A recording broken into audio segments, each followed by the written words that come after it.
Hello and welcome to the News Radar. A ceasefire brokered by former U.S. President Donald Trump between Israel and Iran is already under strain, just hours after it came into effect. Trump has accused both nations of violating the agreement directing.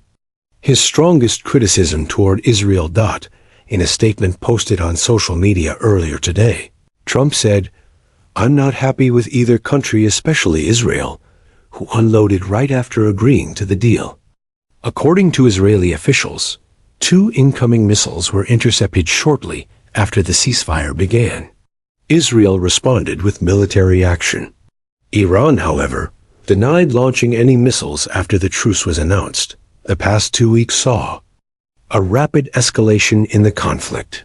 Israel expanded its military operations deep into Iranian territory, targeting infrastructure, including sites seen as symbols of regime power. Among those struck was Tehran's Evin prison, known for housing political detainees. Iran retaliated by launching ballistic missiles toward a U.S. military airbase in Qatar. Iranian officials stated the attack was in response to American airstrikes on their nuclear facilities over the previous weekend. While the U.S. has not provided detailed damage assessments, it acknowledged that evaluations of underground nuclear sites are ongoing. Amid fears of further escalation, Trump declared a ceasefire.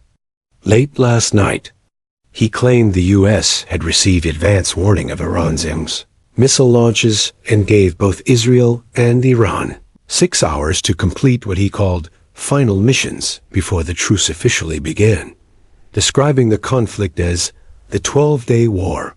Trump called the ceasefire a potential turning point for long-term regional peace.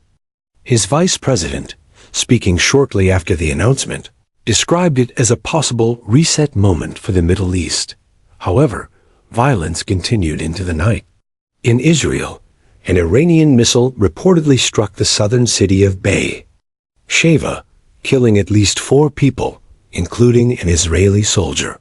In Tehran, Iranian sources reported heavy airstrikes by Israel, resulting in multiple casualties. Among the dead was a nuclear scientist. According to regional reports. Although there was a brief pause in hostilities, it didn't last.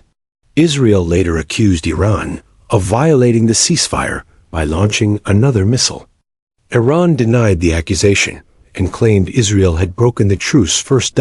In follow-up remarks, Trump expressed frustration at both sides and also criticized media coverage, alleging that the extent of the damage to Iran's nuclear program had been understated. Israel initially said its objectives had been achieved and indicated support for the ceasefire. Iran's leadership has stated it will continue to observe the truce, but only if Israel does the same.